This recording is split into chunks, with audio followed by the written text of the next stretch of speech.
If you've been going around the good old internet looking for the right podcast to fulfill your New York Yankees needs, well, I'll be the first to deliver the good news to you. You have found it. Here on Yapping Yankees with me, your host, Mike Scudero, you and I will be discussing the latest news, takes, and talk throughout the entire Yankee universe.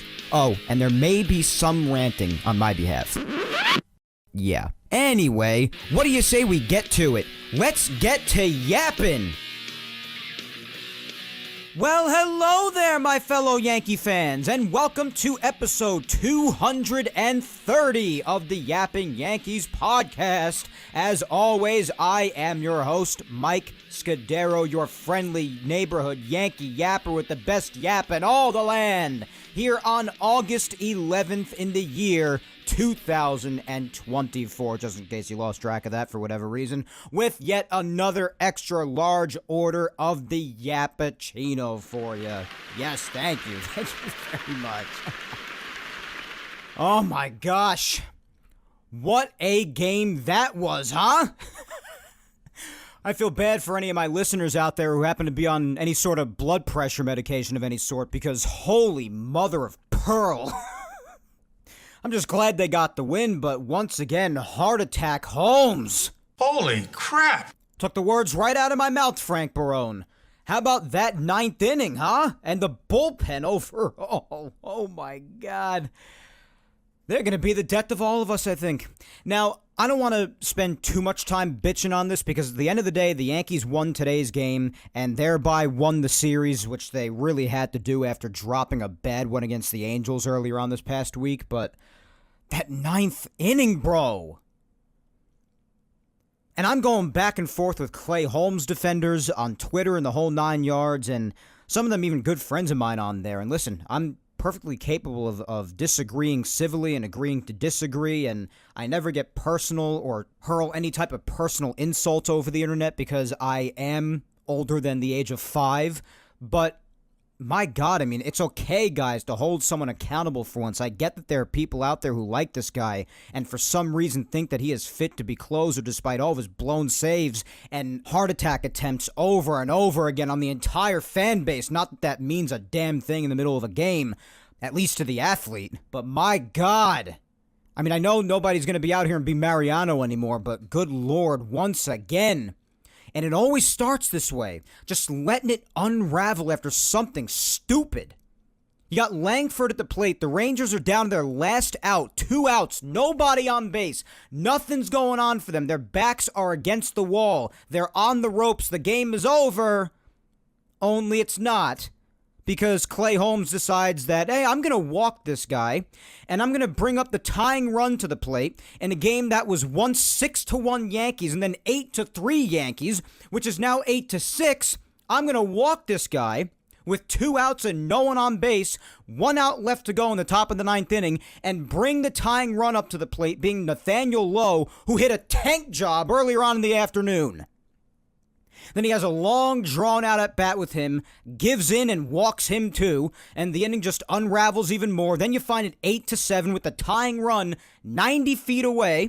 Again, in a game where the Yankees once led 6-1 and then 8-3. That's the main thing here.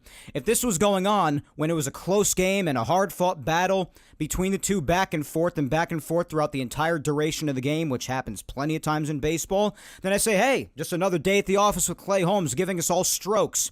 But that's not the way it was. What makes it even more frustrating is the fact of how big of a lead the Yankees had throughout the vast majority of the game, and that to ultimately be a close game with Clay Holmes doing what he does best, landing almost all of us nearly in the ER. So then Lowe comes up. He walks after a long, hard-fought battle at the plate. Then it's 8-7. And then approaching 50 pitches because he was asked to come in and close out the 8th inning as well. So it was more than just your standard 3-out save for Clay Holmes.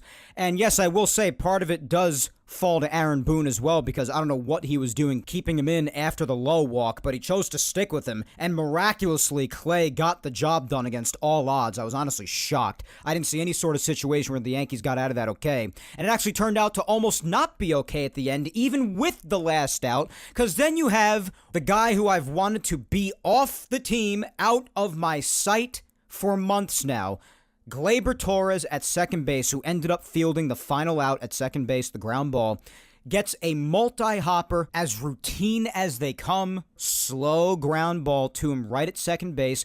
Bro decides to backhand it, even though he's right on top of it. And then he ends up falling to one knee nearly and throws in a really weird way to first base. I swear, bro, if he would have botched that routine grounder, I don't think, and it definitely wouldn't have happened, but I don't think that I will have seen many more DFA-able moments out of any single other baseball player in a very long time. My God, if he would have blown that. That came very close. And the Rangers would have gotten the lead off that because there were runners on second and third, tying run on third, go-ahead run at second, particularly if that goes past him into right field. But miraculously, the job gets done when it just didn't have to be even a quarter as dramatic as it was. The Yankees miraculously pull off an 8-7 victory. Oh my gosh. What a game. And the Clay Holmes defender saying, oh, well, he had a great at-bat against Lowe. What are you going to do? The batter just won the at-bat. He got the better of him. And after that, just a lot of hard-fought victories. Closed out the eighth inning very nicely and whatnot. Yeah, listen, that's all true. And I do put partial blame on Boone for keeping him in, especially beyond the Lowe at-bat when the pitch count got to be completely outrageous. At one point, it eclipsed a pitch count that he has not even achieved since his days with the Pirates. So I understand that at one point, the fatigue starts to set in, the stress gets higher, but you can avoid all of that if you just get the freaking job done and don't walk Langford and allow the potential tying run to come up to the plate. Like, no crap, Lowe had a good at-bat. He's a pretty decent hitter, and he already went deep early on in the afternoon. Not to mention, it's a lefty hitter against a righty Clay Holmes, which I don't live and die by that lefty-righty stuff. It's more of a case-by-case basis. I understand that. But bro's already had a good day. I expect him to put up a tough at-bat. Just get Langford out, dude, and for once in your life, have a 1-2-3 inning. That's all I'm saying.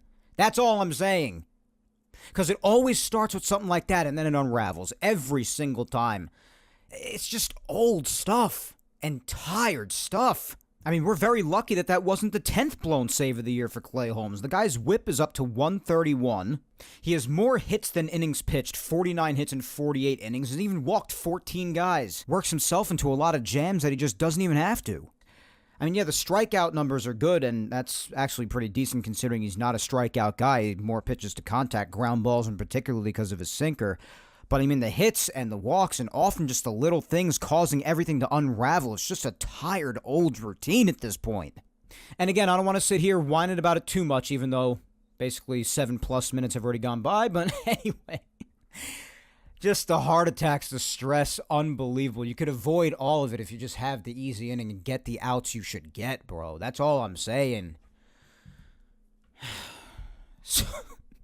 So anyways, today's crazy victory wraps up what ended up being a 5-4 homestand for the Yankees when you count in what happened last weekend and then the Angels and now this weekend against the Rangers. So a 5-4 homestand, which checks out because that's a mid-homestand, 5-4. Yes, it is a winning record, but it's still average, and that's basically what the Yankees' gameplay at home has been this year, more or less average, slightly above average. So that checks out. We already spoke last week about how the Yankees have been a far better road team than home team, bafflingly so this year so far. So that checks out and almost makes you happy that they're hitting the road now, heading to play the worst team in baseball. But when it comes to the Yankees, they have a whole bunch of surprises usually up their sleeve, so I don't even want to call that a guaranteed good series. You just never know. You expect it to be a good series and hope that it's a good series, but just wait and see before we get ourselves into any prediction trouble. But regardless, yes, the homestand record does check out, 5-4. They were 3-3 now as of this victory today, since we last spoke last Sunday. We had 2 doubleheaders this past week because of garbage weather. Yep. Which, by the way, is also why I thought I'd appropriately name this episode A Wash. Because, I mean, this past week, 3-3 since we last spoke, just a 5-4 homestand. And, well, with the exception of the last couple of stunning days here in New York, there has been enough rain in the last couple of weeks alone to just wash us right out to sea. So, just a wash, guys. That's what this past week was. A bunch of it. 2 doubleheaders, 2 rainouts. My gosh, what a past week it was. What a fun opening, huh? Well, despite the chaos of the Yankees this past week, I hope you have all been doing well. I hope you had a good past week. First full week of August was definitely an eventful one, both with the Yankees and outside of the Yankees, but I hope you still managed to have yourselves a very nice week and are preparing properly for the one to come. And speaking of the week to come, before we get too far into even more Yankees discussion for the rest of the way out, I do want to take a moment to wish my lovely, beautiful, amazing girlfriend Victoria, who you hear on the social media segment week after week, and you may also have even met her in person if you know me and her personally, or just have seen her on the internet at some capacity. But regardless of whether or not you know my girlfriend, I do want to take a second and wish her the happiest of birthdays. Her birthday is tomorrow, Monday the 12th. So everybody, if you happen to follow her, know her at any capacity, be sure to flood her with those happy birthday wishes tomorrow on Monday, August 12th. Be sure to flood her like crazy with all the love and support. She's turning 28 years old, about 4 or 5 months before I turn 28 in January of 2025. But please, everybody, go wish my lovely, beautiful girlfriend Victoria a happy 28th birthday. Happy birthday, babe. You know I love you to Italy and back. I cannot wait to have some nice dinner with you tomorrow night after the workday. Going out for a nice, lovely evening. And what say you that we end it this time not with a car accident? That would be great. My fellow dark humor people out there, how do we like that joke, huh? Damn! Oh my gosh. Dark humor aside, babe, I love you very much, and I hope you have the happiest of birthdays like you deserve tomorrow. So everybody, again, go shower Victoria with the birthday love tomorrow on Monday the 12th. And you're listening to this after the 12th, well, I don't know what to tell you. Quit lacking and then go give her some belated birthday wishes for all I know. I don't know. But regardless, happy birthday, babe. I love you. Now, let's get into the Yankees discussion even more so. So yes, it was an eventful last week, eventful homestand in what was a mid homestand with the Yankees, who have been super mid at home, as we have discussed. The Yankees just got done playing the Angels and now the Rangers. Probably a bit tougher of a week than the Yankees should have had, but it was also a very unorthodox week with 2 rainouts and 2 doubleheaders and a lot of weird chaos going on. Ever since the last time we spoke, and the Yankees just wrapped up another eventful weekend against the Toronto Blue Jays. Thankfully won the series against them, winning in extra innings last Sunday the 4th, as we had discussed. And then all the craziness kicked in where the Yankees didn't even play a game until Wednesday, the 7th, when they had their doubleheader against the Angels, won one and lost one, as Joe Pesci says, my cousin Vinny, win some, lose some. And then they disgracefully lost the series, embarrassingly so, on Thursday, the 8th. And then, against the Rangers, mirroring very similarly, interestingly enough, what happened against the Angels. The first game was rained out on Friday. They didn't play against them at all until yesterday in a doubleheader on Saturday the 10th, where they won the first game and then lost the second game by the same exact score that they lost the final game against the Angels with. So, interestingly enough, so very similar dynamic to the Angels doubleheader too, winning the first one, losing the second one. And then they had their game today with the rubber game matchup with the Rangers, where they won very eventfully in a game that did not have to be eventful at all, and had nothing but positivity, honestly, especially considering all the excitement with Juan Soto and Aaron Judge and whatnot, and they managed to miraculously grab the victory and bounce back in the series wins department, won 8-7 and took 2 out of 3. No thanks to Clay Holmes. I know, I said I wouldn't whine about it too much, guys. It's still fresh. The game, just ended. Give me a break, all right? Anyways, speaking of that, the bullpen does continue to be an issue, as we saw today and in many other games this past week as well, even amidst the weirdness that had to take place because of the rain mainly. But we've seen this problem persist with the Yankees with the bullpen issues. Clay Holmes just continues to give us heart attacks. Even Luke Weaver, even yesterday, he just had a 5-run where he allowed 5 runs to cross the plate. And nobody's going to be perfect all the time. You don't expect that. These are still human beings. But even the ones who have been good for the vast majority of the year have proven to slip up every now and again. Even Michael Tonkin had a rough outing. And even today, despite the fact that he has been mostly very good since being acquired at the deadline, Mark Leiter Jr., I have no idea what he was doing in a 5-run game when it was 8-3 today, when he's supposed to be sort of a back end of the bullpen guy. But I guess the bullpen's been used enough of late, despite the days off because of all the doubleheader action, even just yesterday. but still kind of confused as to what he was doing in the game when they were up by 5, but even he contributed very badly today.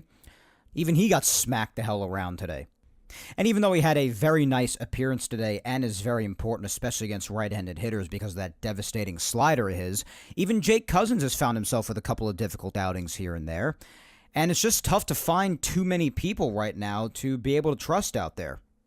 Even Tommy Kahnle will get into some trouble at times. I mean, in his defense, like I said last week, he has been really good of late, and that has continued because in his last 13 and a third innings pitched, he's only allowed 1 earned run.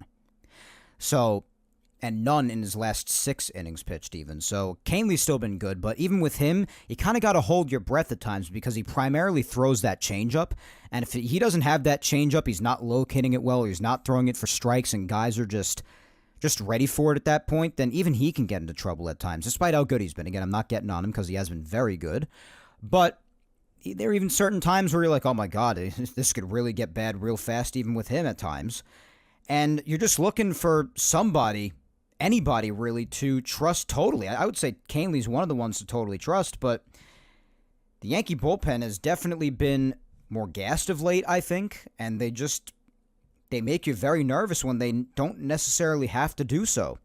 Just find yourself very on edge with some of them. Even a guy with a funky delivery like Tim Hill, you don't really know what you're going to get out of him all the time.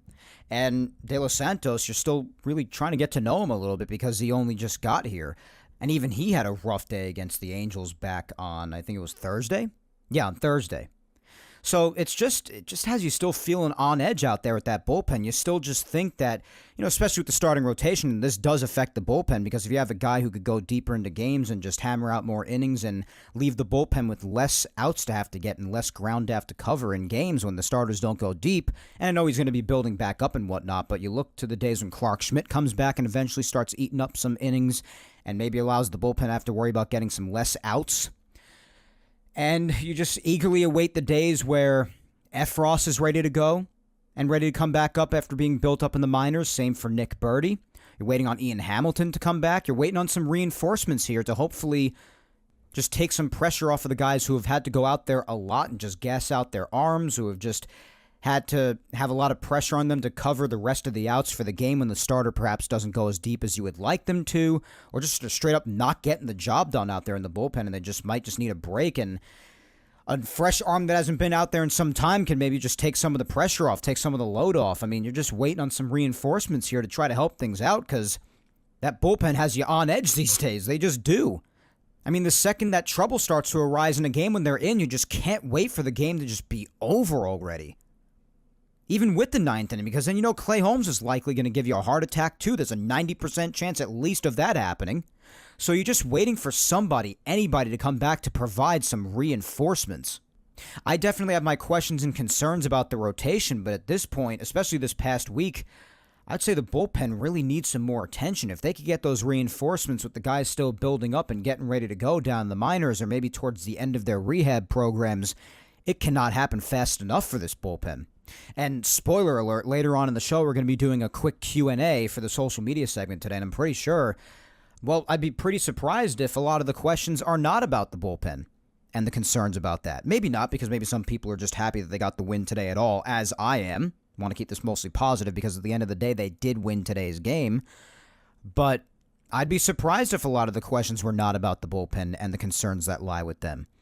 So just waiting on some of those reinforcements, and I'll give some updates on those a bit later on when we get to Yankees news and talk about some of the injuries and the progress that some guys are making in their rehab assignments or building back up in the minors. We'll talk about that a little bit later on. Then you have the starting rotation still, and obviously you have Cole, Heel, Rodon, Nestor, and Marcus Stroman. Marcus Stroman had just gone today, and finally, the guy goes out there and has himself a really solid outing. And there are still some balls hit hard throughout it and, right at people, and that happens in some starts. I'm not going to hold that against the starter, but he definitely did do a better job of finally mixing the vast amount of pitches he has in his arsenal today, stayed away from the middle of the plate, did not hang the off-speed stuff or the breaking stuff, and just really, I would say he nibbled. I don't like to use the term nibbling because usually nibbling is done quite ineffectively most of the time, and it results in a lot of unnecessary walks, a lot of unnecessary damage being done, but he did nibble on those corners much more effectively today, And you can't live in the middle of the plate. The Yankees have been saying this a bunch with Marcus, and they're right. He can't live in the middle of the plate because his lack of velocity, unfortunately, does not justify it. So you got to live on the corners and mix your stuff effectively enough and hit your spots. And he did all of that today, and you saw the results, finally. Because in his last give or take dozen outings, he has had maybe one, maybe, with today included, two half respectable ones. He has, for the most part, vastly struggled, and he is too important for that to be going on for that long. And we spoke about this plenty last week in episode 229. So it was very encouraging to finally see the guy go out there and have a pretty solid outing today. I would have liked for him to have finished that sixth inning, even if he had allowed that one run, to even have it go 6 shutout. That would have been amazing. But even with that one run, to have finished off that sixth inning and have the bullpen only have to worry about 9 more outs, that would have been extra nice because, again, the trust in the bullpen nowadays is pretty shaken. But still a pretty solid outing, much better than almost any he has had in some time now for Marcus Stroman. So that is definitely finally very, very nice to see. The final line for him today, in case you didn't see it for yourself, was 5 innings, 4 hits, 1 run, 3 walks. So that was the iffy part. He was still putting some guys on base via the walk and only 1 strikeout. So again, he was pitching much to contact today. And like I said earlier, a few balls were hit pretty hard right at people, but got the job done, got the outs. And he did also earn his 8th victory on the year. It's finally nice to see that too, because he actually has not even won a game since his start against the Braves at the stadium on June 22nd. In about a week or so, that would be 2 months ago since he had a single win. So you guys know that I'm not a big supporter of the win-loss record, especially in today's baseball, but nonetheless, still an indicator as to how poorly one has pitched lately when you can't even notch a win in nearly 2 full months. That's not great. But he was finally able to do so today. Amidst all the concerns around his velocity, and is he finally falling apart? There's been a tendency of his to fall apart in the second half, whether it be injury-related or otherwise, but finally had himself a half-decent start in today's game, and hopefully that continues for him. Because again, with the role that they expect him to play, he's simply too important for that to go on and for them to sustain that kind of struggling long-term. So glad that he figured that out for today and hopefully continues on that path. As far as the others in the rotation that have gone outside of Marcus today, Garrett Cole, with another start yesterday in the second game of the doubleheader, and he had his second consecutive good start after his train wreck against the Mets, followed by having some fatigue and being a little bit under the weather, maybe feeling a little bit sick after that, and then having to miss a start. Then coming back against Toronto on August the 4th and going 5 2/3, allowing 2 runs. And now yesterday in the second game, he went 5 1/3, allowing 6 hits and just 1 run and striking out 10. So that's a big indicator to Garrett Cole. Has the strikeout stuff returned? And in yesterday's outing, it very much did, despite the Yankees ending up falling apart to follow with the bullpen and whatnot. But that's not on Garrett Cole. So Garrett Cole actually had himself another good outing yesterday. He was looking to slip away a little bit towards the beginning part of the game, but then he got it under control and stayed locked down through to the end. So that was very good to see. Second start in a row doing that. I wish he got to possibly finish the 6th inning, but again, I understand also that they don't want to fatigue him too much, but also just had a couple outs to go. I don't think, at least one more batter would have resulted in his arm falling off, but that's a discussion for another day. Either way, he's back on a bit of a better track ever since that bad start against the Mets and then having to miss a start due to that fatigue and not feeling too well. So that's a positive, and you hope that he just continues to take the right steps to getting back to the Garrett Cole that we all know and love, because he is the freaking ace and we need him to do that. So that's the deal with Garrett Cole. Another guy that is very important to hit on, none other than the guy who pitched in the first game of yesterday's doubleheader, being Carlos Rodon. And this is definitely a big deal because despite how hard we have all been on him, admittedly so, and rightfully so, at many, many times, considering the turbulence of his Yankees tenure so far, but yesterday he managed to rack up yet another outing where he managed to go out there and just kick some ass, honestly, if I'm just being blunt about it. That now makes 4 consecutive starts that Carlos Rodon has had very, very respectable outings. Back on July 27th against Tampa, he went the 7 innings and the 1 run. So that was really nice. 6 1/3, only allowing 2 runs at Fenway Park, which ironically enough was the place that started his downturn when his ERA was just 2.93 a few months back, and thereby also started the Yankees' downturn at the time. But now this time, it was another outing, the second one in a row at the time, that was really contributing to his upturn, his turn around for the better this time, and thereby the Yankees' turnaround as well. So the complete flip side, as we spoke about a week or two ago, when talking about both the Yankees' trips to Fenway Park and what each meant and the results that followed each trip there. And that was another great outing for Rodon. And then on the third against Toronto, he had another outing where in 5 1/3 and allowed 3 runs. Those last couple were when he was no longer on the mound, and he really just left it all out there and looked real good. And then on the 10th, yesterday, in Game 1 against the Rangers, you had 5 2/3 shutout. And that was the first time that Rodon had pitched anything shutout, had not allowed any earned runs of any kind since May 24th.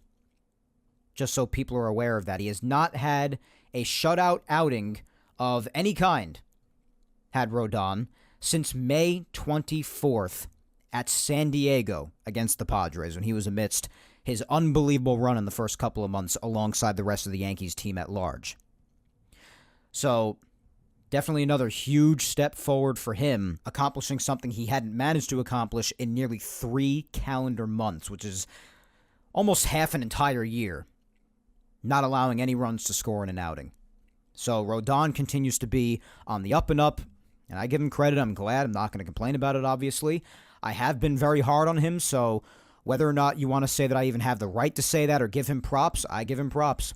And you're probably lying yourself if you say that you haven't been hard on him, because I know that 99.9% of the Yankee fan base, rightfully so, had been very upset before he started this second upturn this year of how he has been as a Yankee at large so far. So, listen, it was what it was. Now you're happy that he's finally turning it around, because he should, because he's too important. He was expected to be, when he was signed here, the 1A to Garrett Cole's ace-like abilities, especially given the amount of money that he's making in order to be said important pitcher on the team.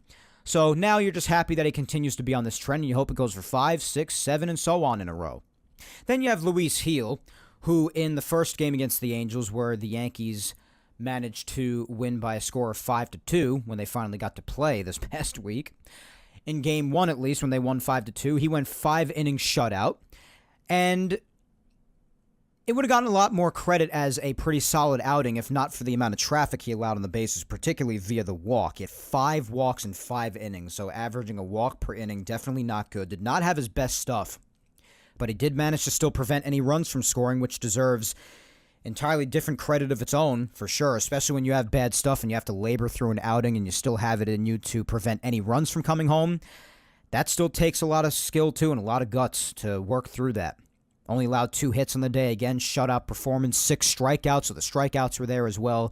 ERA down to 3.06 as he earned his 12th win. He's now 12-5. I just got to say, kudos to all the other Cy Young candidates there who are pitching as good as they are this year.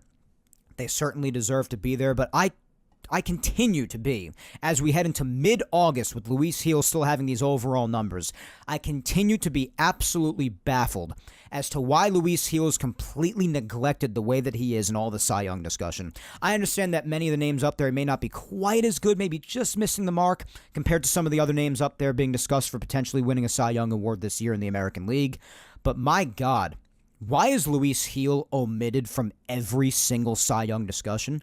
Look at this guy's numbers. Maybe the walks continue to be a little bit high in certain outings, but especially if you, and listen, you can't do this because it actually happened in reality, but if you want to take away that one start against Baltimore where he went 1 1/3 innings and allowed 7 runs, think of how much better his numbers even would be, even better than they already are, if you take away that outing. One outing majorly inflated his ERA. And it's still just 3.06.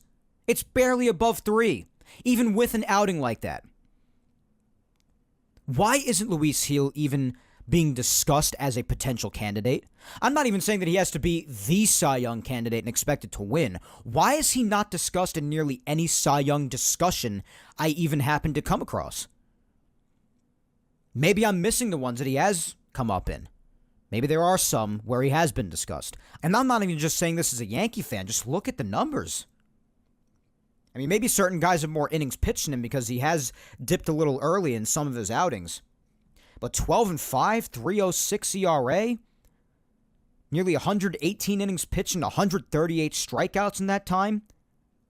A whip of 111, maybe a tiny bit high, but that's probably mostly because of the walks at times that he has. But other than that, like, bro, look at the numbers. I don't know. So I don't know, especially the fact I want to emphasize again, this is his rookie year. He's doing all of this as a rookie. Why isn't it being talked about more? I understand that there are some guys, a couple of guys out there who are even better than that and definitely deserve to be talked about and be put in the limelight like that. I get it. I'm not saying stop talking about them. I'm just saying stop omitting Heel. But yeah, despite all the walks, turned in another pretty respectable outing, and still, it was good enough to earn the win and keep the Yankees in the game and not allow any runs to come home while he was in. The real one that continues to be a concern for everybody, just about, and even I'm just getting a bit sick and tired of watching him go out there and pitch, is Nestor Cortes. I would say, like I said last week, I'd say it's probably the biggest problem, if not amongst the biggest problems in the rotation right now. I mean, even in the outing against the Angels, ultimately, 4 2/3, so again, not going deep into a game. 9 hits, 6 runs, 1 walk, and just 2 strikeouts. The guy's not cutting it. His numbers are going so high at this point. His ERA is around 4.5 now. He's now 5-10. And again, like Michael Kay and a few others I acknowledge, maybe he should have at least a couple more wins on his record. A couple of starts earlier on in the year that he was ripped off on, but my God, this guy does not go deep enough into games, gives up way too many hits, walks guys he shouldn't be walking, gives up runs immediately when the Yankees give him a lead or tie it, just gives it right back seemingly every single time. Just not a competitive pitcher anymore.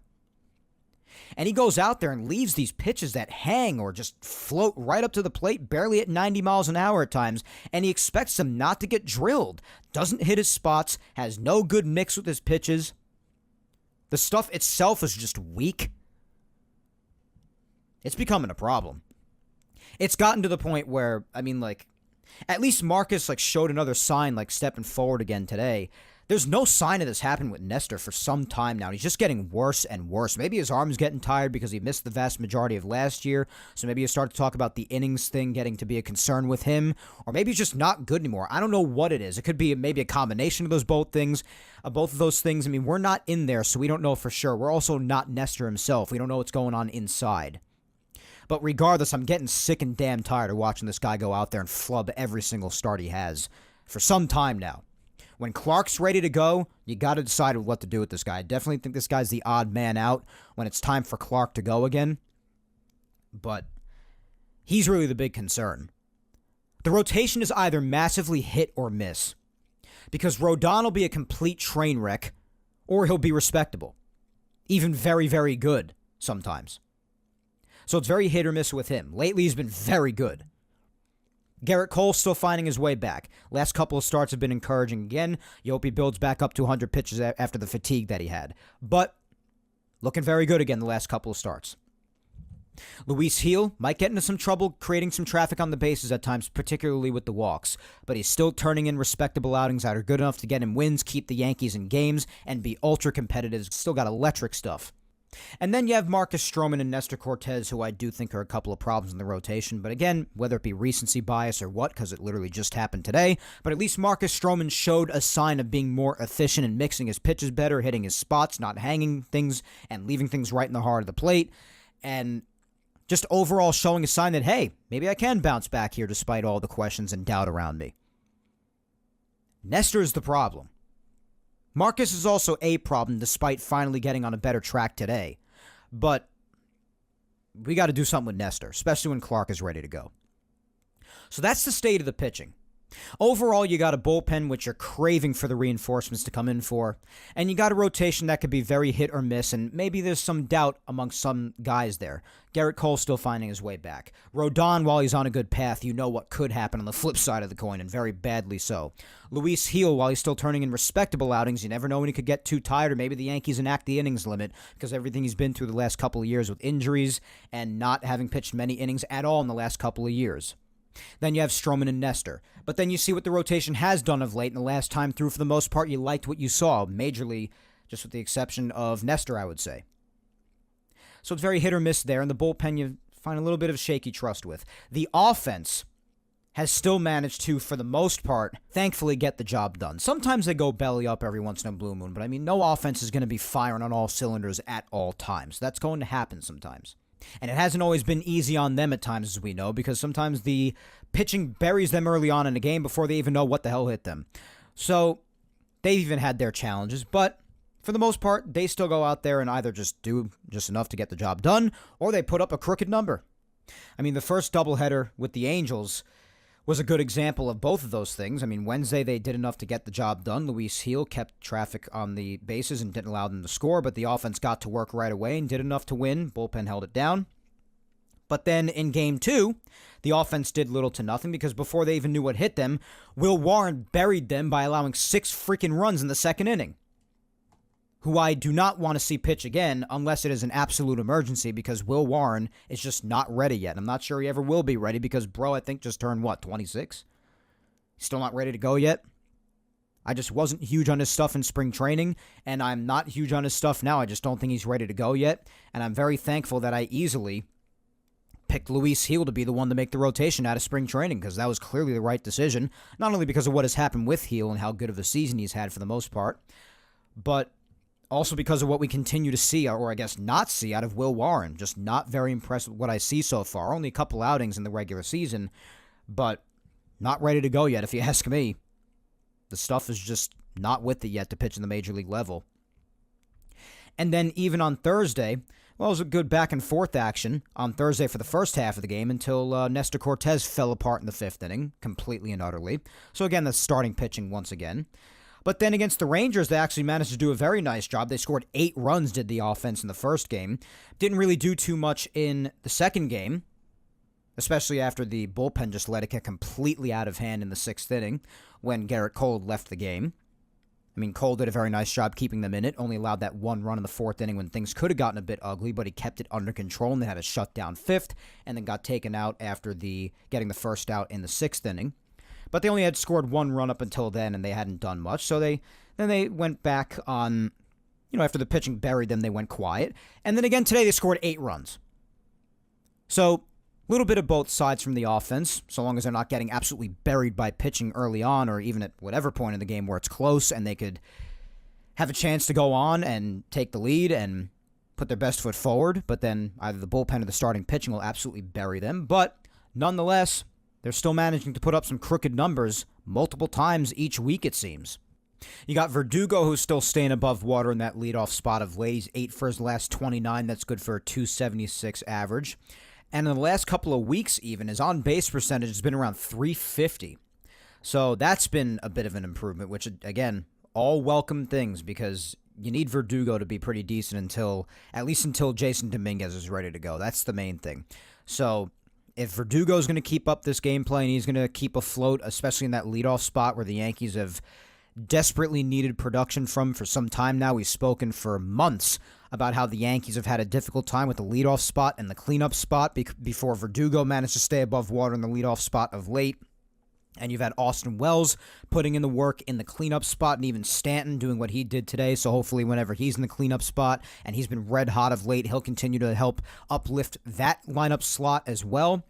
But as far as Verdugo's concerned, he's staying above water. Judge and Soto, what are you going to say? It's every single week. Even today, Soto, 2 more home runs, getting his 29th and 30th home runs of the year. So even he is at 30. 304 average still. OPS of 1,018 on August 11th. Oh my gosh. I mean, what can you say? People have been talking about potentially flip-flopping these people because Aaron Judge has continued to Just get intentionally walked. And they say if Soto, of all people, is batting third behind him, then that's going to encourage them much less to just put him on base because Soto's after him. And that's a compelling argument. Plus, Aaron Judge would get probably a decent amount more at-bats being a lineup slot higher as well, just by logic. But at the same time, all they need is Austin Wells and or Giancarlo Stanton to continue to produce immediately behind him as well in the cleanup spot or in the 5 spot, depending on where either one lands on a given day. Because then he'll have protection even then, and then he can just remain in the 3 hole where he's done so well for the vast majority of the year, at the exception of the first 3 weeks. So, as long as those guys continue to keep up the production, Austin Wells had been doing so great in the cleanup spot. The more playing time that he gets, I've said that the more playing time he gets, the better he'll get, and that has continued to ring true as the days keep on passing. But just keep on having those guys come through, and it'll make it tougher and tougher to intentionally walk Aaron Judge. I mean, even just today, Giancarlo made them pay big time for intentionally walking Judge and facing him. Hit an absolute piss rocket into left field. So, just keep on doing that, and then you can keep Judge in 3, but there's some discussion based on that. They were talking about that a bunch in the Yankee pregame, switching Soto and Judge in the lineup to Judge batting second and Soto third, but again, just keep having them produce behind Judge. You keep things the way they are. But Judge even now at home run number 42 as of today. And they had gone back-to-back towards the end of the game to make it 7 and then 8-3 at the time. Judge's average is now 328. OPS of 1161. I mean, I don't know when we're going to see this again. Especially in our lifetimes. 328, 42 home runs, 106 RBIs, OPS of 1161. It's just silly. He's 25 for his last 53 in the last 15 games. It's almost a 500 batting average. It's unbelievable. And you just look at some of the other numbers on his season. His slugging percentage is .699 now, still hovering around 700. His on-base percentage is over .460. It's ridiculous. It's utterly ridiculous. I'll play those home run clips for you later on in the weekly recap segment when they went back-to-back, because, I mean, it's home run number 42 for Judge and then home run number 30 for Soto, and epic shots at that, so I'll play those for you a little bit later on as far as incorporating clips in today's show, I guess. But those two just continue to do what they do. Even Stanton has looked better of late, and they contributed to what I mentioned on the show and what they've been mentioning a number of times on the Yes Network. They have that AI pitching machine that mimics all sorts of angles and sorts of pitches from even specific pitchers that they have now. This new technology with the pitching machines and all these amazing new innovative things that they have introduced that Stanton has been doing since he was rehabbing and even since he's returned, just for repetition, continuing to do these things, and it has helped him in a big way, and even he himself has confirmed that. So he's looked really good in the last couple of weeks overall. In the last 7 games, he's 8 for his last 27. That's good for a .296 average. His slugging is .630 in that time. And even in the last 15 games, in the last couple of weeks, he's 15 for his last 52. That's good for a .288 average. On-base percentage of .333 during that. Not bad at all. Slugging of .538. And he had the massive home run today. Couple of home runs now, just in the last couple of days alone. It's really good. It's great to have Giancarlo back. This is what I was waiting on. And even I was saying maybe he'd just need more time. But I also said, because in the past he had, needed a lot more time since he gets back from the injured list. It usually takes a lot more time to get back into the swing of things, pun intended. God, I'm the worst. But anyway, usually he needs a lot more time to get back into the swing of things, and this time doesn't seem to be so. And I did say it could be different this time because of all the new technology and new techniques and strategies he's working with all this new technology and whatnot, and I am so happy that those things seem to have made a difference with Giancarlo. He's getting back into it a lot sooner than he usually does, and I just hope he keeps on swinging it because, again, that just means more and more protection for the big guys up top. More and more. It'll compel people to pitch to Judge more often. Once again, that's the cure to it. Just make them pay for intentionally walking him, like Giancarlo did today. Austin Wells, I mean, he just continues to just get better and better as time goes along, the more playing time he gets. Even in his last 30 games, guys, so a month plus, he is hitting .305 with an on-base percentage of .398 and a slugging of .526 in the last month, give or take. In the last 15 games, so give or take 2 weeks, 19 for 56. That's good for a .339 batting average. On-base percentage of over .400 and a slugging of .500. And in the last week, 9 for his last 26, .346 batting average, on-base percentage of .414, slugging of .462. Like I said before, adding a big threat in the cleanup spot, a position where the Yankees have not had much of a threat there for the vast majority of the season, which is huge. He continues to grow behind the plate as well, so the growth for Wells is, the sky's the limit. Just keep on giving him more and more playing time. I know Trevino is out there rehabbing already, and he's getting himself ready to go, but even when he gets back, you got to give Wells the vast majority of the playing time, man. I understand he's not going to play 2 games in a row in a doubleheader. I understand for most of the time he's not going to do a night game into a day game the following day. I get that. I'm cool with that. That's the way it is for catchers nowadays. I'm fine with that. But the vast majority of the games have got to go to him. It can't be an even split like it was before. It's clear that this kid is only going to improve the more looks he gets. You got to keep running him out there. So just keep on going with Austin Wells. Then you have Jazz Chisholm. I mean, it's weird with him. He's had his bouts of power. He's now up to 20 home runs after he just got here a couple of weeks ago. I mean, it's really funny. He's had like 7 home runs since he's gotten here already. He's up to 20 home runs already. 20 home runs total with both the Marlins and the Yankees combined. 61 RBIs now, .255 average, up from .249 when he first got here. On-base percentage now up to .326, slugging .445. It's looking good. It's just that you're seeing some growing pains at third base. You saw some more of that today where he's maybe getting in the way of Volpe, jumping in front, or maybe he's dropping some things in the third base area, or maybe just not looking as smooth, maybe having trouble corralling some ground balls. Like, you're just seeing the growing pains take place, and that's what happens when you have a team who refuses to learn their lesson and plays guys out of position. I mean, kudos to Jazz, I think, overall, for someone who literally just started playing third base for the first time in his entire life at the professional level, just a matter of like a couple of weeks ago, a week and a half ago, give or take. Credit to him for what he's done. The growing pains are there, especially as of late, but overall, for someone who just started playing the position at a professional level, still done a fine job overall. But you would think after a while of them experimenting in left field, experimenting a number of times in the infield in past years, in the recent past, you'd think the Yankees would learn their lesson, but they don't. So it could be a lot easier for Jazz. They could just have him primarily at second base, his primary position, and then if they need him to fill in the outfield in any capacity, he could go out there and do that, because he's also an outfielder partially. But no, just keep on forcing him at third base and let unnecessary growing pains kick in. Where you could just, I don't know, have him go back to second base, maybe sit Gleyber Torres for the rest of time, preferably, and put Oswaldo down at third base since he is red hot right now, and the Yankees, for some reason, are just reluctant to play him unless they absolutely have to, for some freaking reason. I don't know. Just ride the hot bat while you can, and sit the ones that blatantly should not be in there anymore. Just a crazy idea, I know. But in any event, Jazz overall, despite having his occasional hiccups, and I think this past week he had a 4-strikeout game as well, but I mean, despite his occasional hiccups, I mean, he's not a player that's going to knock your socks off and be better than just about anybody and carry an entire team on his back, but he's a nice ball player. Solid fielder, good versatility, great guy, occasionally goes through a really nice streak at the plate. He's a good player. He's solid. And he's maintained being solid. So good on him for that. Speaking of Gleyber, since I just mentioned him before, I guess I'll go after him now again. Not much else to add that I haven't already said.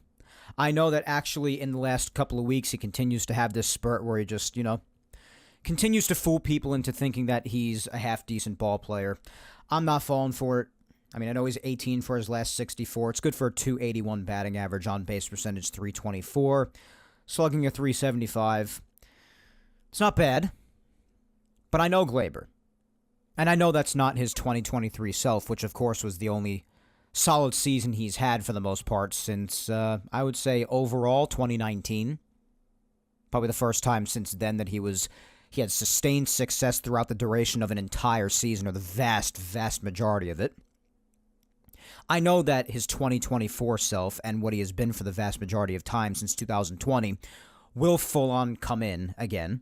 He'll look silly on defense again like he does all the time almost. And he'll make a dumb base running decision, or he'll get out in another crucial offensive moment. I don't know. Listen, I don't want to take away what he's done of late, because, there are times where he does come through, and he is 9 for his last 30, which isn't bad. But Gleyber's just, you're not going to change my mind on this. I've wanted this guy off the team for months, and I don't think the Yankees get anywhere great with him playing at second base every single day.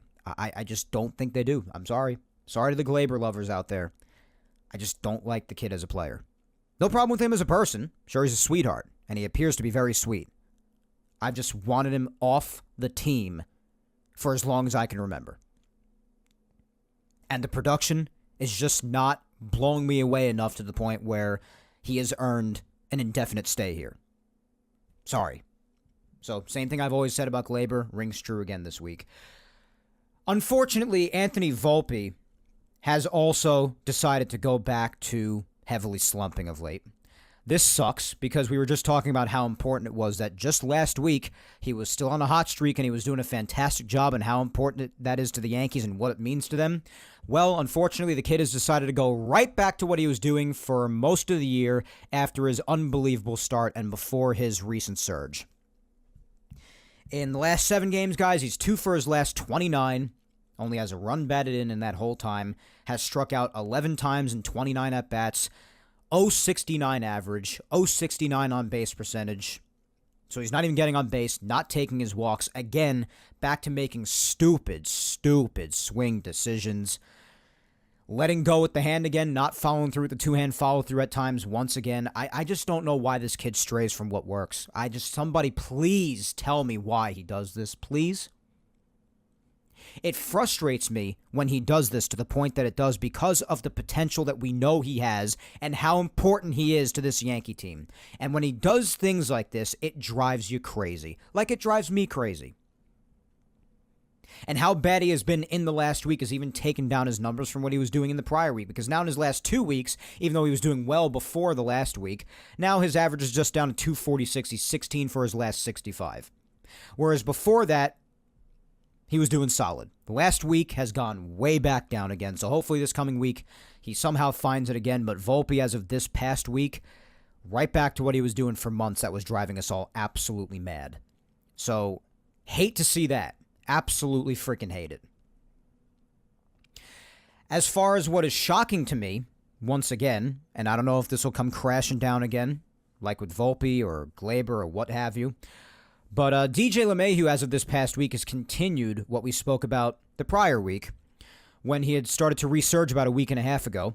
This past week, he has continued to be pretty solid. 6 for his last 19. That's good for a .316 average.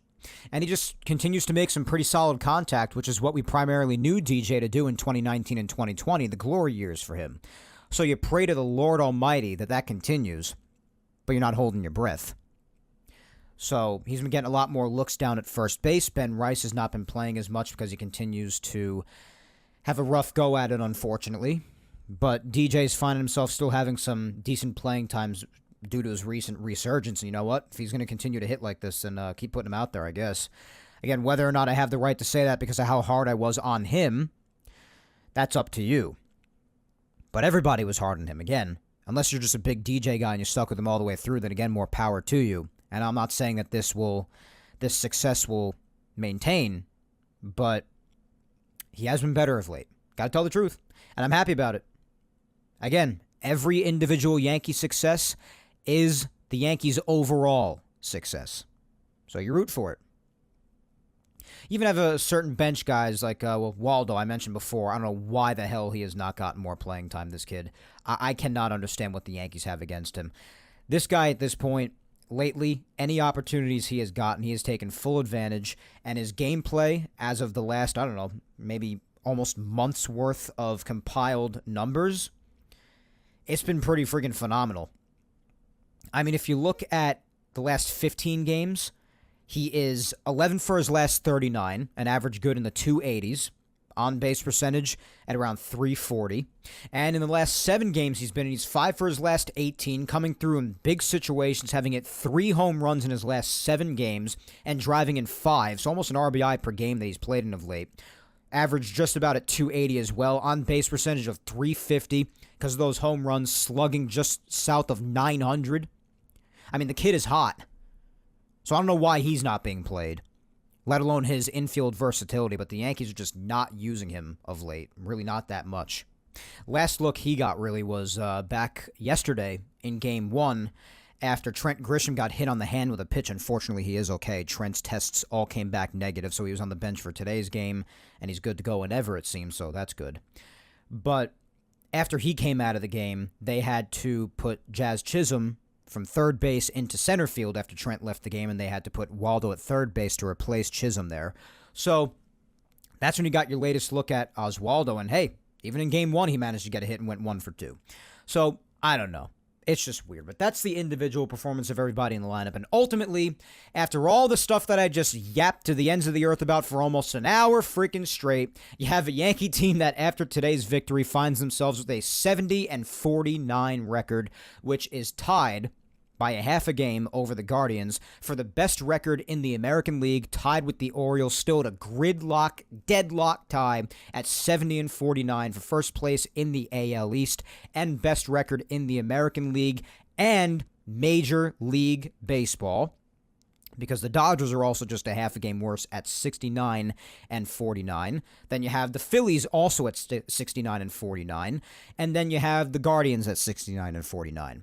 And you have the Orioles and Yankees at 70-49 by a half a game, tied for the best record in Major League Baseball, despite all of the craziness that has happened with this Yankee team. So I guess despite all of the hectic crap, you count your blessings that the Yankees still find themselves in the position that they are in, and you move forward amidst also continuing to have a lighter schedule. I mean, right now they're even hitting the road, which again you're thankful about because of how well they've played on the road, about to play the White Sox and then the Tigers. So, there you have that. The dynamic between the Yankees and Orioles race, though, has certainly been interesting because there are times you feel like you just wish the Yankees would win games that they should win as the Orioles lose, but then on the other side, it seems like the Orioles go through the same frustrations when they lose a game that they should and the Yankees happen to win. Like today, they let a game slip past them late against the Rays after they were just getting ready to sweep them, it would seem. But then they let that one go.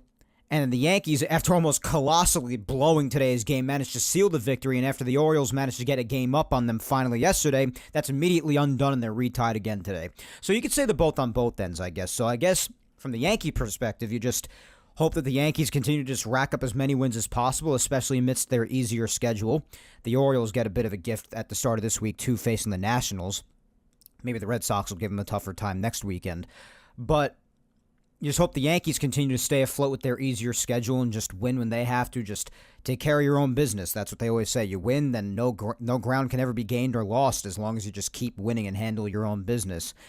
But I guess you also hope that the Orioles pitching just continues to screw up the way it has. You see all the runs that they give up almost every single day. It's crazy. That's definitely their main issue.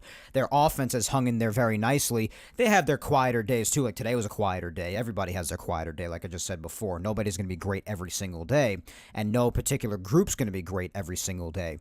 But you just hope that their pitching continues to just blow games for them, as it has a vast majority of the time since the Orioles have not been playing the best of baseball necessarily for the better part of the last month or so now.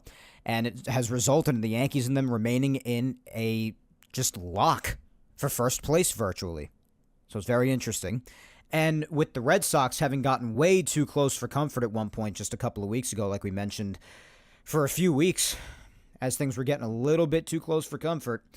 But now, as of this past week and just the last couple of days, since the Red Sox have been struggling a bit out in Kansas City, the Yankees and the Orioles now find themselves 7.5 games over the Red Sox once again, so a couple of more games of breathing room than the last time we spoke.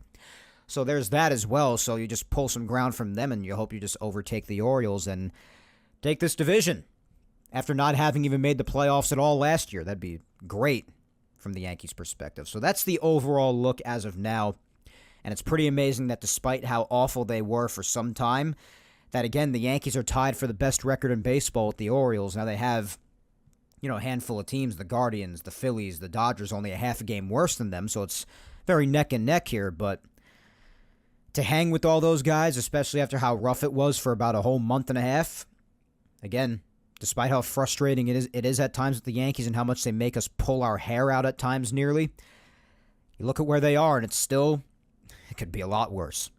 That's where it's at. But as far as what they've done and what they are still yet to do, particularly in the next week, I figure we switch things up a little bit. Usually we jump to news now, but what say we just hop in that Yapping Yankees time machine and do some weekly recaps, since the vast majority of the opening was what happened this past week and what's been going on of late, and about what even is coming up as of just the last few minutes, talking about what's coming up this next week for the Yankees and even the Orioles, with whom they are in a deadlock tie in first place.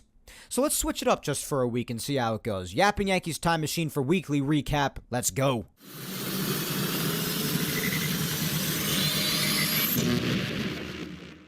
Alrighty, so some further detail and further in-depth analysis as to what actually happened in depth with each game since the last time we spoke. On top of everything we already hit on in the open, as I said before, when we spoke last Sunday, after the Yankees had won in 10 innings against the Blue Jays because of a whole lot of rain this past week, the Yankees actually did not see action until Wednesday after a Monday off day and a Tuesday rainout against the Angels. So on Wednesday, it would be a doubleheader. As mentioned before, Game 1 would see Luis Gil start in the game. He would go 5 shutout innings with 5 walks and 6 strikeouts, only 2 hits. And the only 2 runs on the day were allowed by De Los Santos and Cousins, 1 each. And the offense, as far as they were concerned, scoring 5 runs. The first was on an RBI single by Austin Wells in the bottom of the first. An RBI double by Anthony Volpe right after that to make it 2-0. So that was probably one of, if not the only instances of him actually having done damage this past week amidst him slumping once again. Bottom of the second, Oswaldo Cabrera getting some playing time once again. Great to see. Hitting a solo shot to make it 3-0. Alex Verdugo added on a 4th on an RBI double in the bottom of the 4th, followed by an Aaron Judge RBI single to make it 5-0. Final score obviously being 5-2, with Clay Holmes locking down the save for his 24th today. The nervous breakdown ended up being his 25th, but this is his 24th and his first 1-2-3 unscathed inning in a while. As I said before, clowning on him for his lack of clean innings. You really do have to look pretty hard to find how many of those he's had this year. This, miraculously, was actually one of them. So you count your blessings and move on. As far as blessings and positives are concerned, those were not extended to Game 2. Because Will Warren got the start in this day. The Yankees looking to push everybody out at least a day.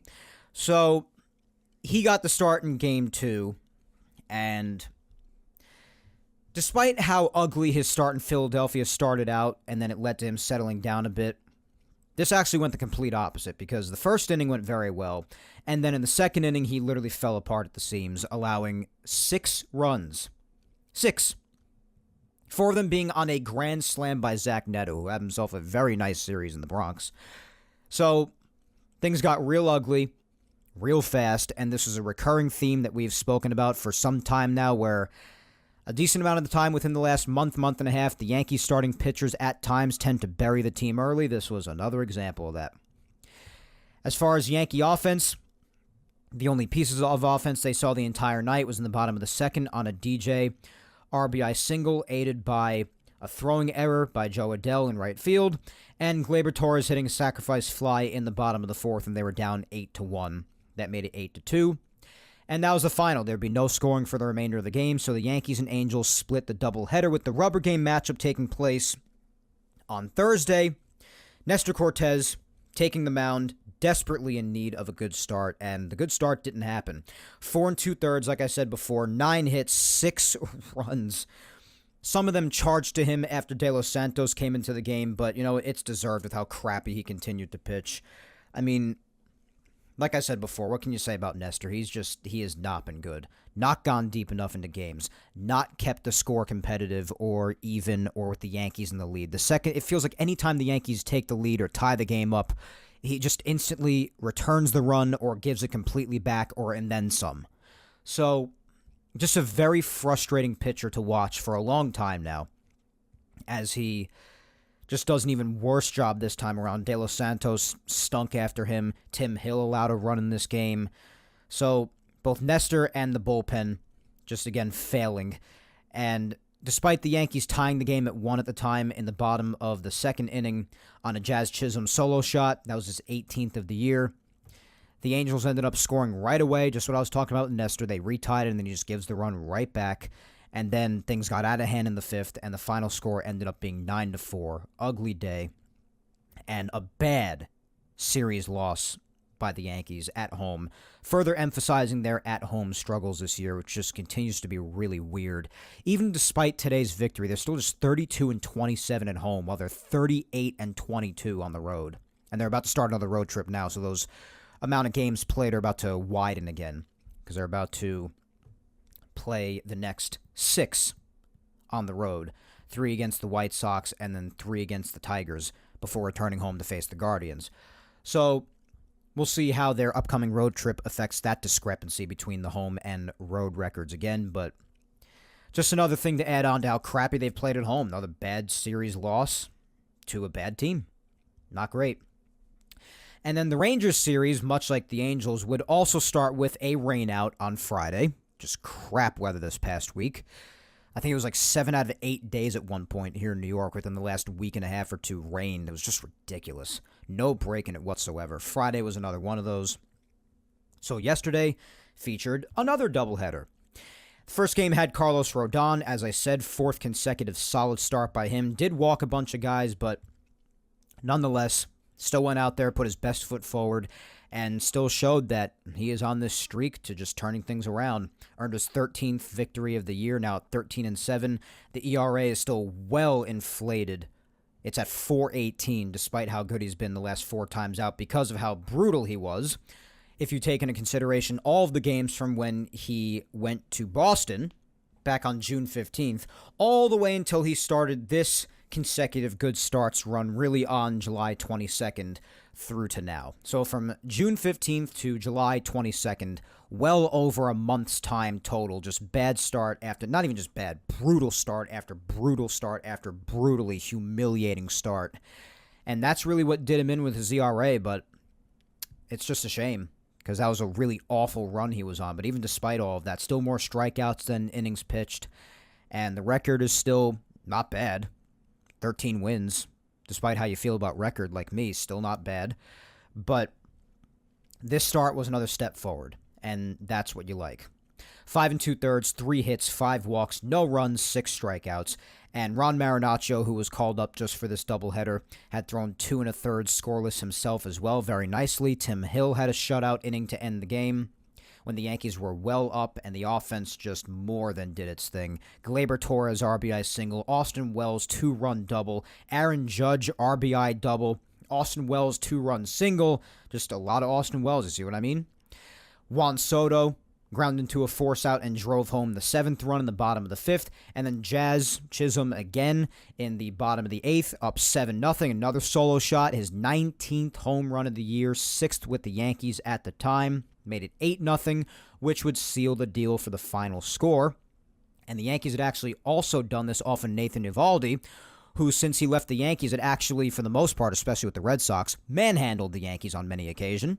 So this was also awesome, the fact that they were able to do that off of him.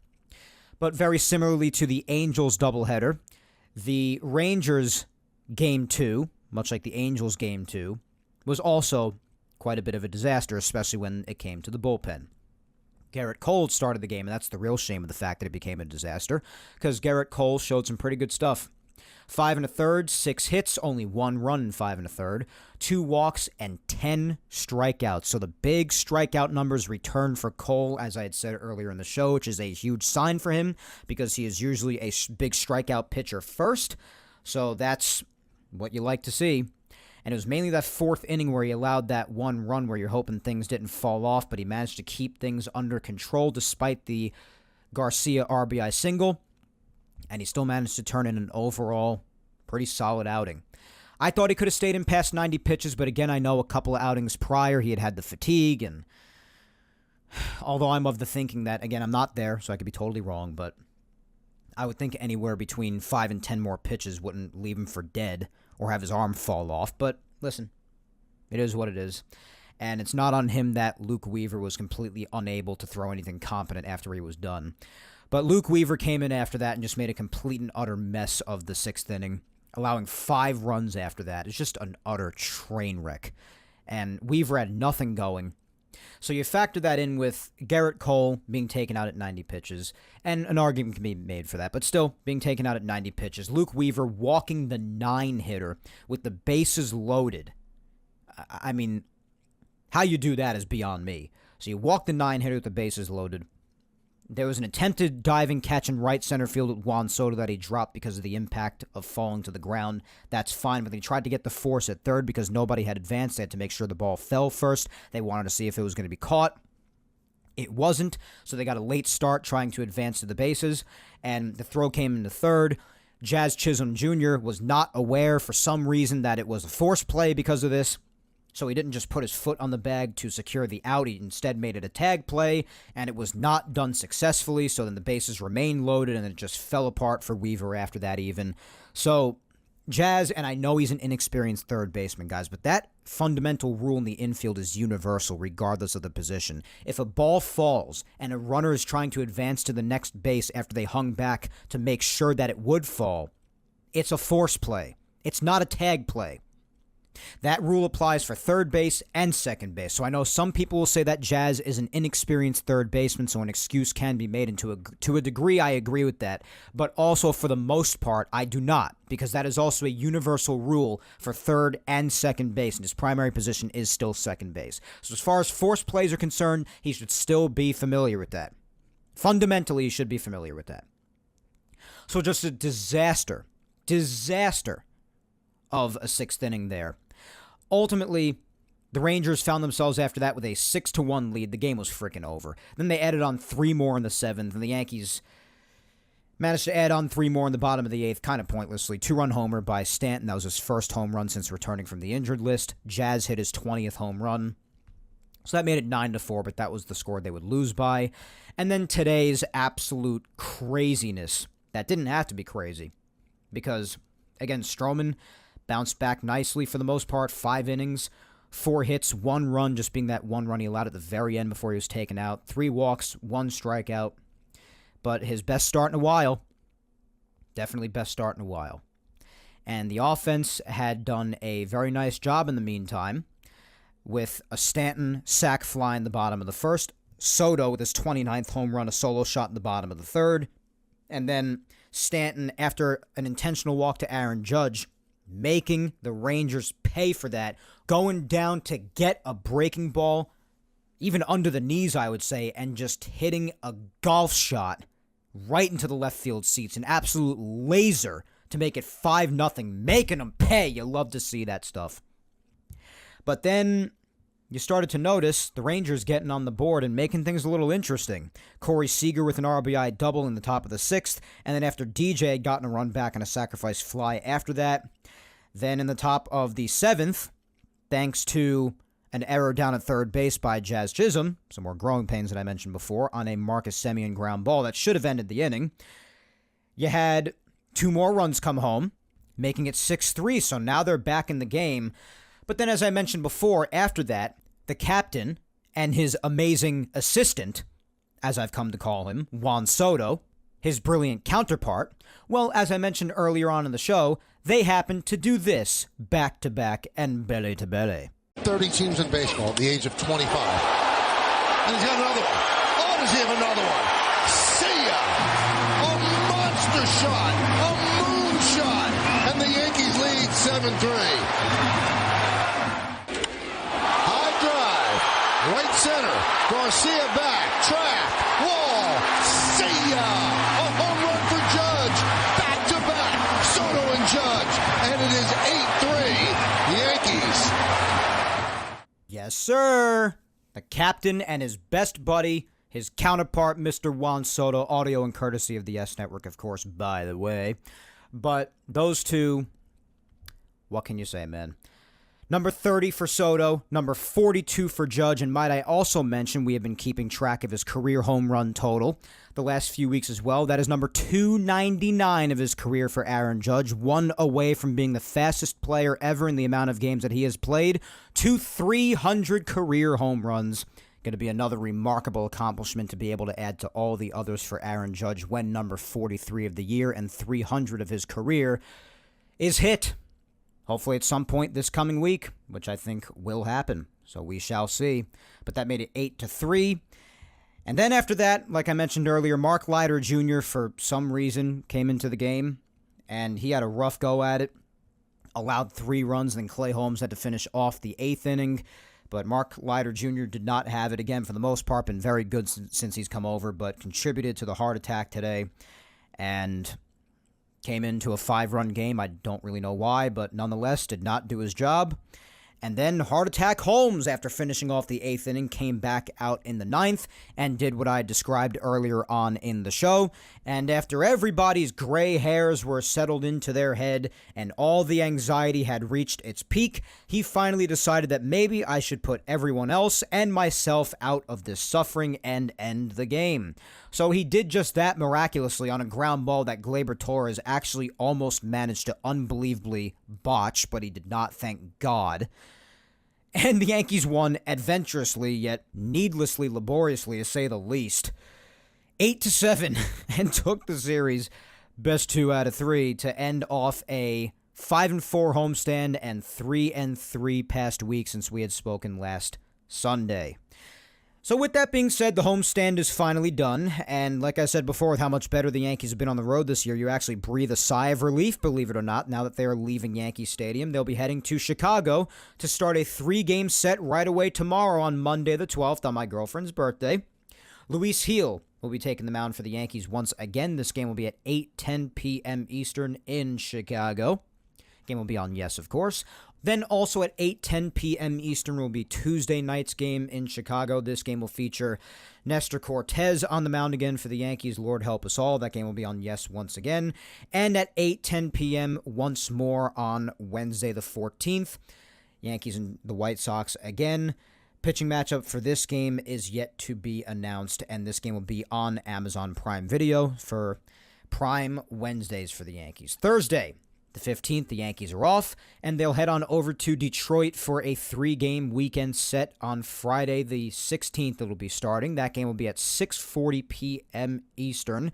No pitching matchups announced for this series as of yet, but that first game will be at 6:40 p.m. Eastern on Yes. Saturday will be at 1:10 p.m. Eastern in the afternoon. This game will also be on Yes in Detroit. And to wrap up, next Sunday on the 18th, the next time we will meet again to yap some more, for some reason, this game is the ESPN Sunday Night Baseball game at 7:10 p.m. Eastern. I don't know why, because the hosting team in the Tigers is a sub-500 team. I know the Yankees are what they are, but I would think maybe, I don't know. I mean, the Red Sox and the Orioles would be a better choice, honestly. The Red Sox still trying to stay in that American League wildcard race, and the Orioles trying to finally definitively take first place from the Yankees at some point. I would think that would automatically be a better choice just upon looking right away. You also have the Guardians and the Brewers, 2 amazing teams. Just a weird choice for Sunday Night Baseball next weekend, but I guess we'll be talking then. I don't know if I'll be recording during that game or maybe I'll record before that. I'm not really sure.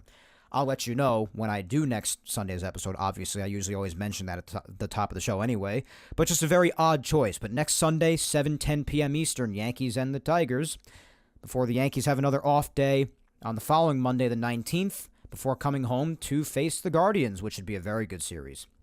But that's what's ahead for this coming week, my friends. And with that being said, that is all for the weekly recap segment. So now for the news segment. Another reason I saved this for third, which I usually do right after the open. But the reason I say this for third is not only because I massively talked about what happened in a lot of the games and recently and what was coming up for the Yankees, so I figured weekly recap would be appropriate to do next. But really, as far as news, this past week was very quiet as far as anything definitive happening. But really, as far as news was concerned, really only one thing happened, to be honest, outside of just the appointing 27 men for each doubleheader against the Angels and the Rangers, and then immediately optioning both back down to AAA.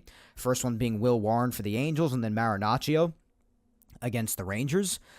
The only thing that happened was a very minor move where the Yankees happened to acquire outfielder Cam Eden for the minor leagues from the Blue Jays in exchange for cash considerations. So that's really it. I mean, a lot of people think that that might be for having Cam down there for when Jason Dominguez is promoted somewhat soon. I mean, maybe that could be the case. I think at this point the Yankees probably aren't going to recall Jason until the rosters expand in September. Because at this point, I just think that's what they're doing. Because we're creeping towards mid-August and still really nothing as far as their goals to call him up anytime soon. So, I mean, we'll see what happens. But certainly a talking point, but as far as Jason's concerned. But Eden, I wouldn't really worry about it unless there's absolute catastrophe. I don't think you'll be seeing him on the Major League roster. He was a non-40-man roster acquisition anyway. So, other than that, guys, nothing else really happened in news. Only thing really else to update on is to tell you where everybody else who is still injured is really at as far as their progression, because as far as happenings this past week, nothing happened. That's it. So that's why I mainly saved news for later, because nothing really happened. But I guess we'll start with Trent Grisham. Just another reminder on top of what I said before, that he is actually okay after getting hit by that pitch in the left hand yesterday. But everything came back clean, and everything seems to be fine. So he went for a CT scan, x-rays, and everything's negative. So nothing's broken, nothing catastrophic happening with Grish, so he should be fine, and they'll take it day by day, I guess. Trevino. They're now saying that he's close to returning to big league action all of a sudden. He did begin his rehab assignment just today. He did end up playing 5 innings behind the plate, and he went 0 for 1 with a walk. So we'll see how he continues to progress, but Trevino should be back very soon. Expect Narvaez to be optioned back down once that happens, so that takes care of that for the roster, I would imagine. That's what common sense would lead me to believe. Speaking of bullpen reinforcements, Ian Hamilton. He's continuing to progress. Basically, they said he's still got to just do live hitting batting practice and then go into his minor league rehab assignment. So he's just continuing to progress forward. His return timetable is still just said to be August/September for the most part. So no real update on that, but he's still making progress. Clark Schmidt.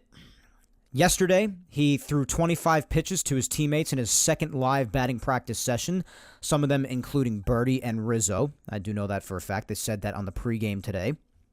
And they said it went really well. He'll have another session in 3 days on the 14th. He's going to be throwing around 30 pitches for that.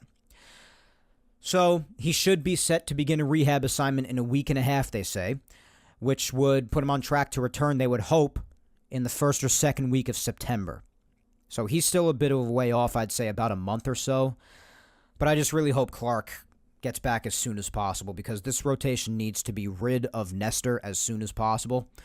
And if that's what does it, then by all means. But they do also have to be careful with it, because the injury he had was not pretty, that lat strain that he sustained. So they got to be careful. But he's in a good way, from what I hear. He was just so good before he got hurt, man. My God, it sucks that he had to get hurt and miss this much time. He's missed so much time this year. And he was really taking those next steps forward. So I hope he can just continue to do that. And if he's going to be back first, second week of September, that close to the end, then you hope that he could just build up at least a respectable amount before the playoffs, I guess. I hope. Because he's probably only going to get a handful of starts before then, so we're just going to have to see what happens. No sense in speculating too much when something totally different could happen anyway, and the discussion would be moot. So we'll see. But that's where he's at. Expect him back in a few weeks still, but he's making some legitimate progress. He'll throw another live batting practice session, and then around August 22nd was a definitive date mentioned by Cashman, apparently. In a SiriusXM interview, he'll start his rehab assignment. Speaking of John Birdie, one of the guys he pitched to in that section, he has continued his hitting and fielding drills, much like Anthony Rizzo, during this past week, leading all the way up to today. The team says that it's going well, but they want to make sure that he recovered from that setback that he had in Tampa during that All-Star break. So They're just basically going with repetition with him, but he's still making his progress. Speaking of Rizzo, someone alongside him, he's continued to do his on-field work on his way back. They say he's still got a ways to go, but he's making good progress, and they'll just keep on playing him out there and watch his progress. That's basically the latest on that. And as far as potential other pitching reinforcements, you have Cody Poteet. Don't forget about him. He threw 25 pitches in his second live batting practice session as well yesterday, very similarly to Clark Schmidt. But they say, as opposed to Clark, who they're not expecting back until maybe beginning mid-September, they're saying that Poteet could be back by the end of August.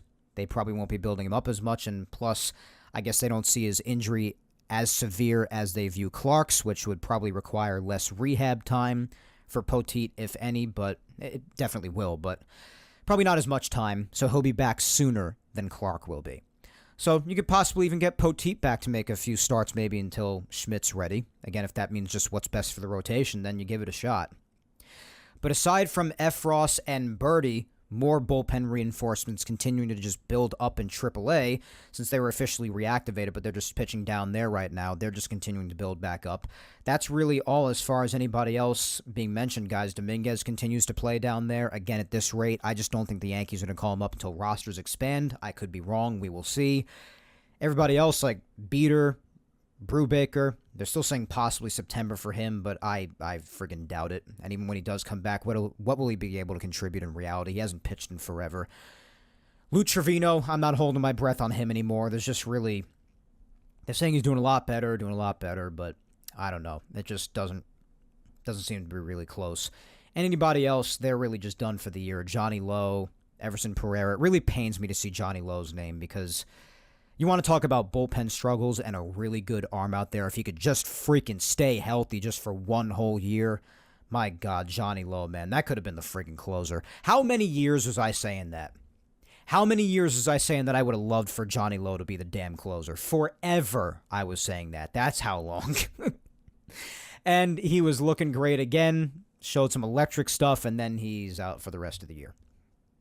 I don't know, man. You want to talk about what could have been? Anytime I brush past his name on all of the injuries and all the names that I brush past when I look at the IL, 60-day or 15-day or 10-day, what have you, and I see him, I just get sad. I get sad. What he could be doing for this bullpen right now makes me sad. But anyways, that's the overall injury update, guys. As another week comes and goes, seeing these guys get closer depending on who it is. We'll see where they're all at by next week, I suppose. See if anybody's closer, or maybe even perhaps right on the cusp of returning and providing some reinforcements, and depending on which department it is, potentially some much-needed reinforcements, like the bullpen. Regardless, though, just one more thing left to do on today's episode, and that would be the social media segment, which, as I alluded to earlier in the show, is a Q&A for today. You ask, I answer. So we'll just do a few questions today, because we're nearly an hour and a half in already. How many times am I going to say every single week how fast time goes? We get it, Mike. But I'll just do a few replies today. I posted it very late, so I really gave really little to no time for people to submit questions. So much less interaction this week than usual. That's totally fine. I lacked a little bit this week. So I'll just read the few that I got. I'll try to get through all of them and try to post next week's earlier. What can I tell you? So... see what some of these questions are that I got. First up, we've got @CashmanSucksNYY asking, with the division race being tight versus the Orioles, who do you think will finish the season in first place? I say the Orioles just because of their offense. It's a good question, man, and with them being as deadlocked as they have been for as long as they've been, it's definitely a tough question. You could say the Orioles' offense is good, and you wouldn't be incorrect. But you could also say their pitching has been almost as equally bad for a long time now. Their pitching has given up a lot of games that they should have won. And like I said, the dynamic is very interesting because with how bad the Yankees have done, they could very well be, if the Orioles were just playing half-decent baseball, the Yankees could very well be about 7 games out right now, depending on who would have won or lost on a certain day. The Yankees could be very far behind. But because of how crappy baseball the Orioles have tended to play the last month and a half or so, if the Yankees even played half-decent baseball when they were doing terribly, you can also say the very opposite. You could say the Yankees should be up by a lot right now. Instead, they have both managed to both win or both lose on most days, so it has not really moved all that much, and even when it has moved, the team who falls into second place often just instantly regains the ground, and it has just landed right in the middle with them remaining tied. So it's been very tricky, very interesting dynamic between the two for months now, honestly. It's tough, because the Yankees do still have some reinforcements on the way. They're yet to call Jason Dominguez back up. They have multiple names in the bullpen that they could be calling back up in the coming weeks to help provide some reinforcements for their bullpen that hasn't been great. Not many trustworthy names out there at this point. And they also have Clark Schmidt coming back within the next month or so. So the Yankees have a lot of guys still to return in multiple different departments where you could see some problems with this team, some holes still there that were not filled with the trade deadline. So I say the Yankees very well could pull this off, especially with their favorable schedule. Now, the Orioles do have some easier matchups naturally as well for the rest of the way out, but the Yankees' schedule, particularly for the month of August, does ease up. It has recently. They did lose a series they shouldn't have lost against the Angels, but they did win this series no matter how chaotic it was against the Rangers, which they should have done. They did win the series last weekend against the Blue Jays, and they have been in a better way lately, typically, even if they still have their occasional problems that rear their ugly heads every now and again. But with the reinforcements to add on to that, I do think it might favor the Yankees a little bit. Just a little bit. I'm not saying it's impossible for the Orioles to win the division. They very well might, and very well could. But I do think because of the reinforcements still to come, now we don't know what could happen with that. These people could have setbacks, they could come back and suck. You don't know what's going to happen. So it's tough to say that they would definitively even make a difference. But those reinforcements could make a massive difference to fill those, or at least lessen those holes that the Yankees still have, and give them that advantage to actually take control of first place. Another big part of it is going to be the series that the Yankees and Orioles play in September. At the very end of the year, within the last few days, the Yankees have their final series against each other at Yankee Stadium. The Yankees have not been as good at home as they have been on the road, we have well established, and that series is at home. So for that dynamic alone, that could make it very interesting. But for the Yankees to even be competitive or to match in the head-to-head, because the Orioles have the advantage in the head-to-head right now, they'll have to sweep them. Otherwise, in the event, if they even lose one game in that series in September, and the Yankees and the Orioles finish the season in a deadlock tie for first place, the Orioles will be given the division because they'll have the head-to-head advantage. That's why that last game heading into the All-Star break in Baltimore, that the Yankees disgracefully and embarrassingly lost, was so freaking important. Because now, after having done that, you now need to at least sweep them to make the head-to-head competitive once the season's all said and done in the event that they finish in a tie. So they put themselves in an unfavorable position by losing that last game before the All-Star break for that last series in September, as far as the head-to-head is concerned. But especially if they're still close, I mean, that series in September could very well make or break them for first place, my man. So it honestly depends. It's not an easy answer. But I do think with the potential reinforcements, I think that could be a difference maker. So I'll say the Yankees might notch the edge slightly. That's what I'll go with. Very extended answer to your question, but I hope that covered everything. Next, we have at Kevin YYC85 asking, the bullpen has been an abysmal showing. What's your take on the state of Yankees pitching? Do you think that once Schmidt comes back, do you see Nestor as a relief pitcher in the pen? I don't know what I see Nestor as. I'm not sure if he would even be good there. I'm not 100% sure. I guess you could try him there if you don't just plain sit him or DFA him. I don't know. But I guess you could try him there, especially if the bullpen's still struggling. See if he could at least help out there, I guess. That could be a potential solution. But Clark being back to mitigate that would certainly be nice. Give that a shot in the pen, I guess. But yeah, the bullpen has been abysmal, and the pitching's been suspect. I mean, after the Angels series was over, this was posted on Twitter, right after that embarrassing rubber game matchup on Thursday. Since June 1st, somebody posted, I believe it was my good buddy Max Goodman on Twitter. If it was him, then kudos to you, Max. You're one of my favorite accounts still. But Max posted this. I'm like 99% positive it was him. But as of June 1st, after Thursday, so heading into the Rangers series, so this is still very close to being true exactly to the number, because only 3 games have passed since this. But since June 1st, after the embarrassment on Thursday, the starting rotation ERAs, Marcus Stroman was at 6.32. That obviously lowered a bit as of today. Rodon was at 5.83 despite his 4 consecutive good starts because of, again, how brutal that stretch was for about a month and a half or so. Nestor is at 5.68. Cole at 5.09. Give him a little bit of slack because he's finding his way back. Luis Gil even at 4.31. So the best but still bad in that time span. So the whole rotation, suspect. They've had their good days, and they've been better of late, for sure, with the exception of Nestor. That's it. But still not completely trustworthy. And you have the bullpen being what they are. So yes, maybe moving Nestor out there could help things if he's a good fit out there upon Clark coming back. But the state of Yankees pitching is that they're suspect, for sure. Definitely suspect. But you hope those reinforcements with the bullpen, who hopefully find their way back sooner rather than later and pitch effectively, hopefully. And Clark Schmidt coming back, you hope those things help.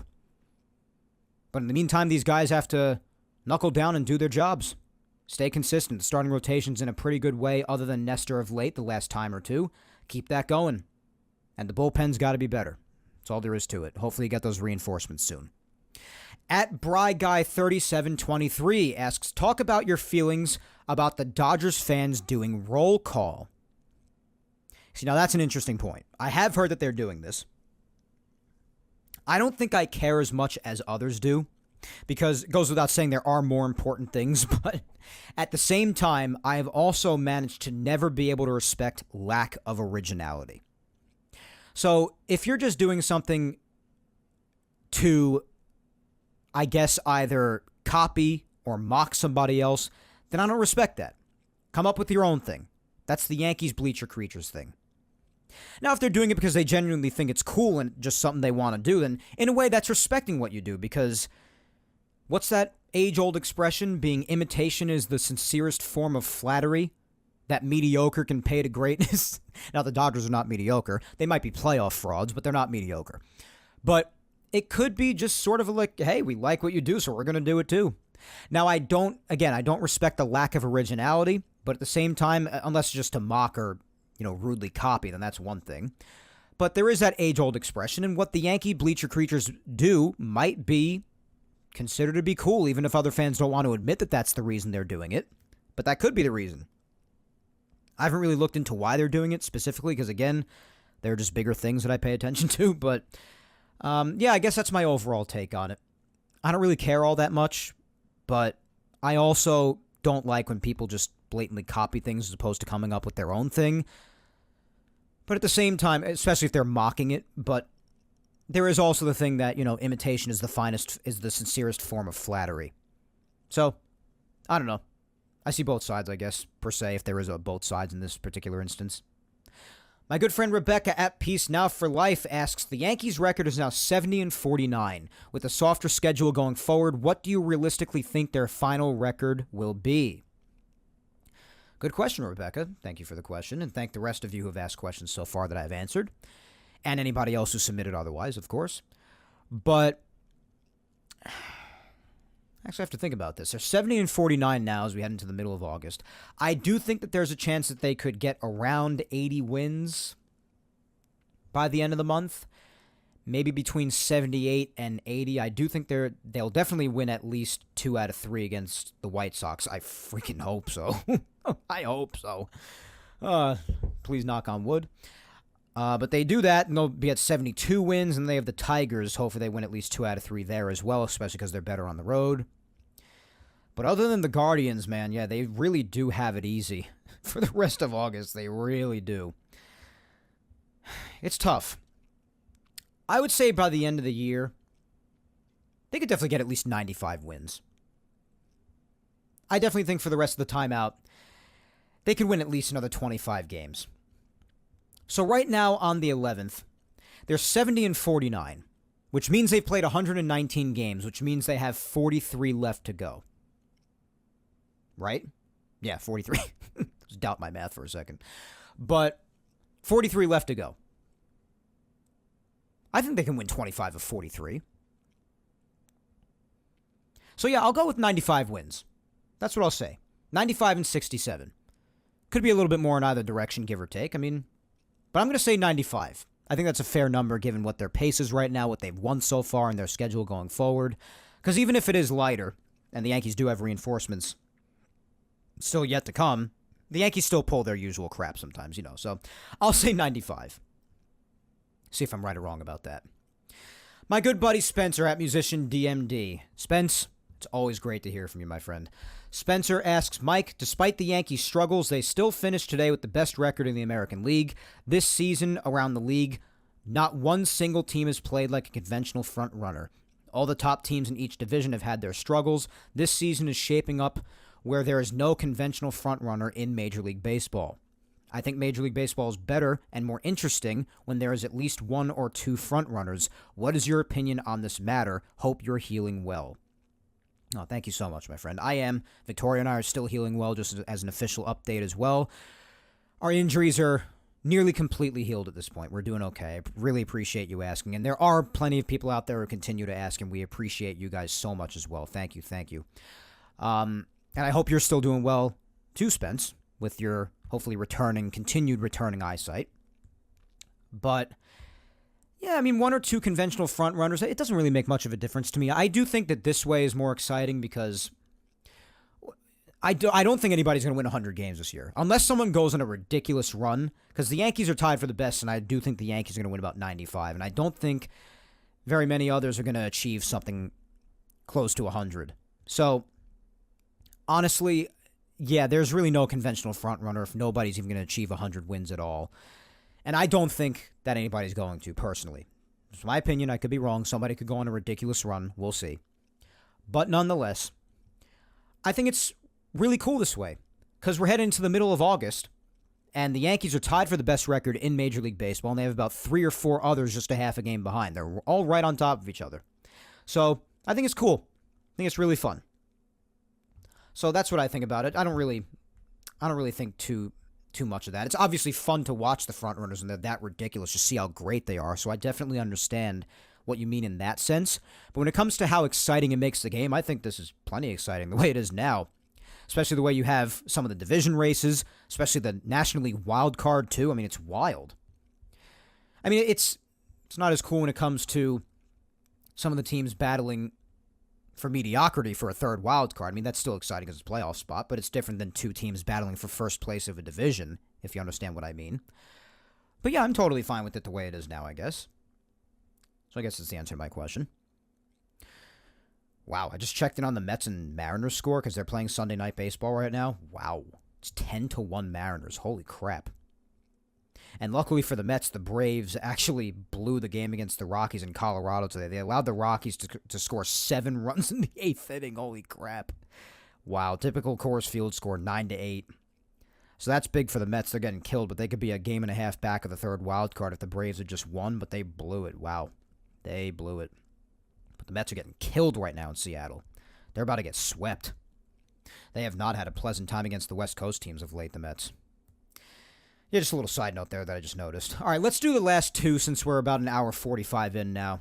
Let's put a bow on this episode. First up is my amazing girlfriend, who I was giving birthday shout-outs to before, rightfully so, at Vic Salimo. And Vic's question for the Q&A is, what do you think of Cole's performances? Are they up to par with what an ace should be? Do you think he's aging out soon? Aging out, I mean, it's going to happen at some point. I mean, this year just has been a weird one for him because he missed about half the season plus. And he's had his good starts, and he's had a couple of his bad starts sprinkled into there. And then he had his fatigue after his start against the Mets, and now the last couple of times he's looked pretty good again, especially the last time out yesterday having 10 strikeouts. So aging out, I don't think aging out is happening yet. It will soon, though, because, not going to be in his prime forever. Same thing with Judge. It'll happen sooner for Garrett because Garrett's older. But yeah, I mean, it's going to happen eventually. That's why we always emphasize get that freaking title before Judge and or Cole are no longer in their primes. Get it the hell done already. But his performances for where he's at right now, I think, are pretty good. I hope that he just continues to build and gets to where he needs to be by the time September comes around, if they're still fighting for first with the Orioles, and then especially the playoffs, obviously. But I'd like for him to be a little bit further ahead right now, but then he had that bout of fatigue, so hopefully, just continues to build from there. That's what you hope. But I guess he's in a decent place right now. Just needs to keep building. That's really it. That's really it. And last but certainly not least, from the other side of the world, because she is in Italy right now, is my amazing mother, Julia Gina Scudero. Wish I was with you, Mom. My gosh, wish I was there.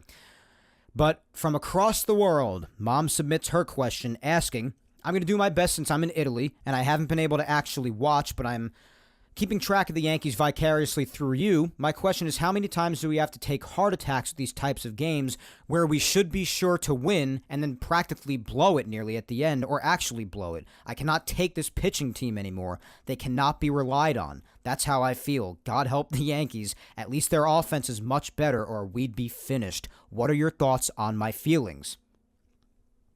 Well, yeah, the Yankees offense has had their days, like I mentioned, that's for sure. They definitely have. But for the most part, yeah, they have kept them afloat, especially in the last few weeks where the pitching has been suspect. They have been. The rotation, while the last time or two they've been better, with the exception of Nestor. But even they have their tougher days at times, particularly with Marcus and Nestor in the last few weeks. And the bullpen, it's tough to find very many people out there to trust right now. So, yeah, it's tough to disagree with that, and you hope that the reinforcements, who are hopefully not too far away, could help course correct that. But, yeah, the offense has been putting up a bunch of numbers since the All-Star break. Bunch of crooked numbers, and that's a good thing. Because, like you said, I don't really know where they'd be if the offense didn't put up those numbers in certain days, in certain games. Like today, 7 runs were given up. And fortunately, the Yankees tacked on those 2 when they were up by 3 runs. Just as an example, fortunately for them, that the captain and his counterpart, his assistant Juan Soto, found it necessary to tack on 2 more runs on back-to-back solo shots. Because then otherwise, that 7th run would have given the Rangers the lead and then likely the win. So you're not completely wrong. And then the heart attacks at the end, that's Clay Holmes' specialty, Mom. That is his main course. So hopefully that eases up, Mom, because, there's only so much we could all continue to take with that. So I understand your feelings. I do. But let us all just keep remembering that even despite the frustrations that the Yankees occasionally subject us to, that they are still where they are on an overall basis. And in many ways, they and we are fortunate for that. So with that being said, guys, that is all for the Q&A for today. Thank you all so much for the question submissions. I will do better by getting the social media segment out earlier next week, I promise. But otherwise, still the fact that I got even a few questions is super clutch, so thank you very much. But otherwise, that is all for the Q&A and all for episode 230 of Yapping Yankees today, my friends. It has been a fun one, that's for sure. Especially an eventful opening. If you have not already, my friends, please be sure to remember to follow me on all social medias. My Facebook fan page is at Mike Scudero NY. Twitter or X is at Mike Scudero. And my Instagram is Mike Scuds97. Be sure to subscribe to Yapping Yankees on all 4 of the platforms it is available on. That's YouTube, Apple, Spotify, and SoundCloud. Like, subscribe, comment wherever you may be listening and or watching. Show your love like you always do such a great job of doing, my friends. And if you have the time and you missed any past Yapping Yankees episodes, don't freak out. Episodes 34 up to episode 230 today are all available on YouTube. And every single Yapping Yankees episode ever to come out, from episode 1 all the way up to today's episode 230, they could all be found on Apple, Spotify, and SoundCloud. But once again, I thank you 3,000 for listening to me yap today. As always, my good friends, I have been your host, Mike Scudero, and we shall yap again next Sunday, August the 18th, when I come at you with episode 231 of Yapping Yankees. But until then, guys, as always, hang in there, be patient, please stay safe especially, look out for your loved ones, go ahead and kick life's ass this week, as I always remind you to do every single week, my friends. And let's just hope that, especially amidst another easier schedule this week with the White Sox and the Tigers, that the Yankees continue to kick some ass here, not give us as many heart attacks, keep battling the Orioles for first place, maybe get some of those reinforcements up here. Those who are hot continue to stay hot, and we keep riding, baby. especially and primarily just keep winning series. That's the main thing. Preferably sweep the White Sox, considering they are the worst team in baseball and are looking to lose about 120 games this year, and not long ago just managed to break a 21-game losing streak. So maybe kick the crap out of them, and then do what you got to do in Detroit. At least win both series. At least. But otherwise, keep kicking ass and just win the games that you should be winning amidst the easier schedule you've been given. But then after they have hopefully done all of that, come next Sunday, my friends, I do look forward, as always, to yapping some more with you then. But until then, as always, take care, and let's go Yanks.